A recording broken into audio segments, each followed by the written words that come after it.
ഇഡിക്ക് arrest ചെയ്യാനും നടപടികൾ എടുക്കാനുമുള്ള അധികാരം നൽകുമ്പോഴുണ്ടായിരുന്ന കാലഘട്ടത്തിലും കോൺഗ്രസ് ആയിരുന്നു ഇന്ത്യ ഭരിച്ചിരുന്നത്. അപ്പോൾ അവർ ഈ സംവിധാനങ്ങൾ കൊണ്ടുവരുമ്പോൾ അവർക്കൊരു കാഴ്ചപ്പാടുണ്ടായിരുന്നു. മാത്രവുമല്ല, ഇഡിക്ക് അങ്ങനെ കേന്ദ്ര ഗവൺമെന്റിന്റെ നിർദ്ദേശാനുസരണം പ്രവർത്തിക്കാൻ കഴിയില്ല എന്നതിന്റെ ഉദാഹരണമാണ് ഞാൻ ചൂണ്ടിക്കാണിച്ചത്.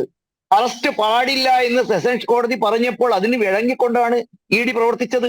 തനിക്ക് 9 തവണ സമൻസ് തന്നിട്ടുണ്ടെന്നും തന്നെ ഇനി ചോദ്യം ചെയ്യാൻ വിളിപ്പിക്കരുത് എന്ന് പറഞ്ഞപ്പോഴും കോടതിയാണ് ചോദിച്ചത്, എന്തുകൊണ്ട് താങ്കൾക്ക് ചോദ്യം ചെയ്യലിന് ഹാജരായിക്കൂടാ എന്ന്.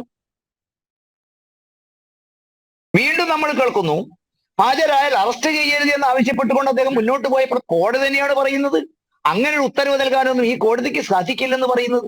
അപ്പൊ ഞാൻ പറയുന്നത്, കേന്ദ്ര നിർദ്ദേശത്തിന് അനുസരിച്ചല്ല ഈ കേസിന്റെ അന്വേഷണം മുന്നോട്ട് കൊണ്ടുപോയത്. കോടതിയുടെ കൃത്യമായ ഇടപെടലിന്റെയും അഭിപ്രായത്തിന്റെയും അടിസ്ഥാനത്തിൽ തന്നെയാണ്. ഇനി ചോദ്യം, ഇപ്പോഴത്തേക്ക് അറസ്റ്റ് എത്തിച്ചതാരാണ്? അത് അരവിന്ദ് കെജ്രിവാൾ തന്നെയല്ലേ? ഒക്ടോബർ മാസത്തിൽ അദ്ദേഹം ഹാജരാവുകയും അദ്ദേഹം ഇതിനോട് സഹകരിക്കുകയും ചെയ്തിരുന്നെങ്കിൽ ഒരുപക്ഷെ അറസ്റ്റ് തന്നെ ഒഴിവാകുമായിരുന്നു, അല്ലെങ്കിൽ അന്ന് അറസ്റ്റ് നടക്കുമായിരുന്നു. അന്ന് അറസ്റ്റ് നടന്നിരുന്നെങ്കിൽ ഒരുപക്ഷെ അദ്ദേഹത്തിന് കോടതി ജാമ്യം തരുമായിരുന്നു, അദ്ദേഹത്തിന് ഇപ്പോൾ പ്രവർത്തിക്കാൻ സാധിക്കുമായിരുന്നു. ഇതൊന്നുമല്ലല്ലോ ഉണ്ടായത്. തന്റെ കർത്തവ്യങ്ങൾ കൊണ്ട്, തന്റെ കുബുദ്ധി കൊണ്ട് ഇതിപ്പോൾ ഈ അവസ്ഥയിലേക്ക് എത്തിച്ചേരുന്നു എന്നുള്ളതല്ലേ ഇതിന്റെ അവസ്ഥ. മാത്രമല്ല, നമ്മൾ മനസ്സിലാക്കുന്നത്, ഈ കേസ് അന്വേഷണത്തിൽ എന്തുകൊണ്ട് അദ്ദേഹത്തെ കസ്റ്റഡിയിൽ വെക്കണം?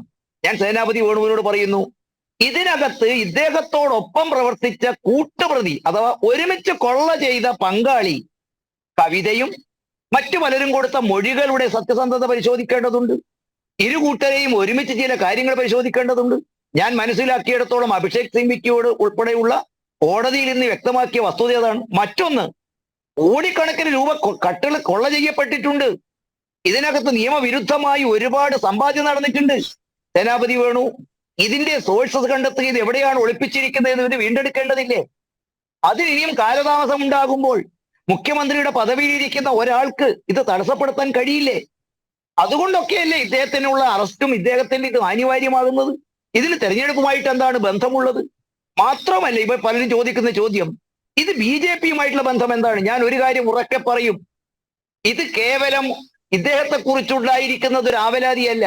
ഇനി ഒറ്റ ചോദ്യം കൂടി സേനാപതി വേണുവിനോട്, ഞങ്ങളെ ബോധ്യപ്പെടുത്താൻ നിങ്ങൾ ശ്രമിക്കുന്ന ഈ വൃഥാ വ്യായാമം എന്തുകൊണ്ട് പഞ്ചാബ് കോൺഗ്രസിലെ നേതാക്കന്മാരെ ബോധ്യപ്പെടുത്താൻ നിങ്ങൾക്ക് കഴിയുന്നില്ല? എന്തുകൊണ്ടാണ് ഇന്ന് നമ്മുടെ രാഹുൽ ഗാന്ധിയുടെ അഭിപ്രായത്തോട് യോജിക്കാതെ പരസ്യമായി പ്രതികരിക്കാൻ പഞ്ചാബിലെ കോൺഗ്രസ്സുകാർ തയ്യാറാവുന്നത്? പഞ്ചാബിലെ കോൺഗ്രസിന് പോലും ബോധ്യപ്പെടാത്ത ഒരു കാര്യം പ്രേക്ഷകർ ബോധ്യപ്പെടണമെന്ന് വാശിയെടുക്കുന്നതിൽ എന്തൊക്കെയാണുള്ളത്? മാത്രമല്ല, രോഹിണി, കുറേ കാര്യങ്ങൾ പുറത്തു വരാനുണ്ട്. ഇദ്ദേഹം ചില്ലറക്കാരനൊന്നുമല്ല. ഇദ്ദേഹത്തിന്റെ പേരിൽ മൊഹല്ല ക്ലിനിക് അഴിമതി, ദില്ലി വാട്ടർ ബോർഡ് അഴിമതി, വീട് മോടിപ്പിക്കൽ അഴിമതി, മാത്രമല്ല ഇദ്ദേഹത്തിന്റെ അന്താരാഷ്ട്ര തലത്തിലുള്ള ചില ബന്ധങ്ങൾ നോക്കൂ. ഈ അടുത്ത കാലഘട്ടത്തിൽ ഇന്ത്യയിൽ ഉണ്ടായിരുന്ന ചില കലാപങ്ങളിൽ അദ്ദേഹത്തിന്റെ സുഹൃത്തുക്കൾക്കുള്ള പങ്ക്, ഡൽഹി ഷഹീൻബാഗ് CAA കലാപത്തിന്റെ ഞാൻ ഒന്ന് ഇടപെട്ട് ഒരു കാര്യം പറയുകയാണ്. 6 ദിവസത്തെ കസ്റ്റഡിയിൽ വിട്ടിരിക്കുകയാണ് എന്നാണ് ഏറ്റവും ഒടുവിലായി റിപ്പോർട്ടുകൾ വരുന്നത്. അരവിന്ദ് കെജ്രിവാളിനെ ഇഡിയുടെ കസ്റ്റഡിയിൽ 6 ദിവസത്തെ ഇഡി കസ്റ്റഡിയിൽ വിട്ടിരിക്കുകയാണെന്നാണ് ഏറ്റവും ഒടുവിലായി വരുന്ന റിപ്പോർട്ടുകൾ സൂചിപ്പിക്കുന്നത്. നമുക്ക് അതിന്റെ കൂടുതൽ വിശദാംശങ്ങളിലേക്ക് എത്താം. താങ്കൾക്ക് തുടരാം ശ്രീ TP ജയചന്ദ്രൻ മാസ്റ്റർ. അല്ല, വളരെ കൃത്യമായിട്ട് നമ്മുടെ വാദഗതികളൊക്കെ പൊളിയുകയാണ്.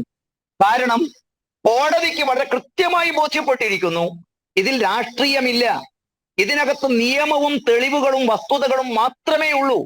ഇതൊന്നുമില്ലായിരുന്നെങ്കിൽ പരമോന്നത നീതിപീഠം കേന്ദ്ര ഗവൺമെന്റിന്റെ ഇംഗിതത്തിനൊത്ത് പ്രവർത്തിക്കുന്നു എന്ന അഭിപ്രായം എനിക്ക് തോന്നുന്നില്ല സേവ്യർ പോൾ സാറിനോ ഈ സേനാപതി വേണുവിനോ ഉണ്ടാകുമെന്ന്. ഒരു കാര്യം ഈ നിമിഷം ലോകത്തെ സുപ്രീം കോടതി ബോധ്യപ്പെടുത്തിയിരിക്കുന്നു, കൃത്യമായ തെളിവുകളുടെയും നിയമപരമായി നിലനിൽക്കുന്ന വസ്തുതകളും ഇതിന്റെ പുറകിലുണ്ട്. ഒരുപക്ഷെ 10 ദിവസം ചോദിച്ചപ്പോൾ 6 ദിവസം കോടതി കൊടുത്തിട്ടുണ്ടെങ്കിൽ കോടതിക്ക് ബോധ്യം വന്നിരിക്കുന്നു ഇദ്ദേഹത്തിന്റെ ഇതിലുള്ള പങ്കിനെ കുറിച്ച്. ഒരുപക്ഷെ ഈ 6 ദിവസം കൊണ്ട് ഇവിടെ പലരും ആശങ്കപ്പെടുന്നതായി ചില സംഭവങ്ങൾ ഉണ്ടായേക്കാം. ഞാൻ പറഞ്ഞു തുടങ്ങിയത് അതാണ്. ഒരുപക്ഷെ അദ്ദേഹത്തിന്റെ വാക്കുകളിൽ നിന്നും എൻഫോഴ്സ്മെന്റ് ഡയറക്ടറേറ്റും CBIയും NIAയും പോലും ഇടപെടാനുള്ള സാധ്യതകൾ അദ്ദേഹത്തിന്റെ പേരിലുണ്ട്. നോക്കൂ, ഡൽഹി ഷഹീൻബാഗ് CAA കലാപത്തിന്റെ മുഖ്യ സൂത്രധാരകൻ അമാനുള്ള ഖാൻ AAPയുടെ MLA ആയിരുന്നു. അദ്ദേഹത്തിന് ഇന്ത്യ വിരുദ്ധ പ്രവർത്തനങ്ങൾക്ക് നേതൃത്വം കൊടുക്കുന്നതിലും തന്റെ മുഖംമൂടി ഉപയോഗിച്ചുകൊണ്ട് ഈ രാജ്യത്തെ അസ്ഥിരപ്പെടുത്തുന്നതിനുമുള്ള പോരാട്ടത്തിൽ പങ്കാളിത്തം ഉണ്ടായിരുന്നു എന്ന് തെളിയിക്കപ്പെടാൻ പോകുന്നു. 53 പേർ കൊല്ലപ്പെട്ട ദില്ലി കലാപത്തിന്റെ മുഖ്യ സൂത്രധാരൻ, ഒന്നാം പ്രതി താഹിർ ഹുസൈൻ AAPയുടെ കൗൺസിലറായിരുന്നു, AAPയുടെ നേതാവാണ്. കർഷക സമരത്തിന്റെ കലാപത്തിന്റെ പുറകിൽ ഇദ്ദേഹത്തിന് നിഴൽ സാന്നിധ്യം ഉണ്ടായിരുന്നു. ഇത് കേവലം അഴിമതി മാത്രമല്ല ഉള്ളത്, രാജ്യവിരുദ്ധ പ്രവർത്തനങ്ങൾക്ക് അദ്ദേഹത്തിനുള്ള ചില പ്രവർത്തനങ്ങളുടെ തന്റെ മുഖ്യമന്ത്രി എന്ന തന്റെ അധികാരപരിധി ഉപയോഗിച്ചുകൊണ്ട് ഇതൊക്കെ മൂടിവെക്കാമെന്നും കോടതിയുടെയും അന്വേഷണത്തിന്റെയും തന്റെ മുഖ്യമന്ത്രി എന്ന പദവി ഉപയോഗിച്ചുകൊണ്ട് താൻ എക്കാലവും രക്ഷപ്പെട്ട് കളയാമെന്നുമുള്ള ഈ രാജ്യത്തിന്റെ രാഷ്ട്രീയക്കാരന്റെ കുടിലമായ പ്രവർത്തനങ്ങളാണ് ഭാരതത്തിലെ അന്വേഷണ ഏജൻസി, കോൺഗ്രസിന്റെ ഭരണകാലത്ത് ആരംഭിച്ചിരിക്കുന്ന അന്വേഷണ ഏജൻസികൾ ഇന്ന് ശ്രീ വിജയകരമായി ജയചന്ദ്രൻ മാസ്റ്റർ, ഞാൻ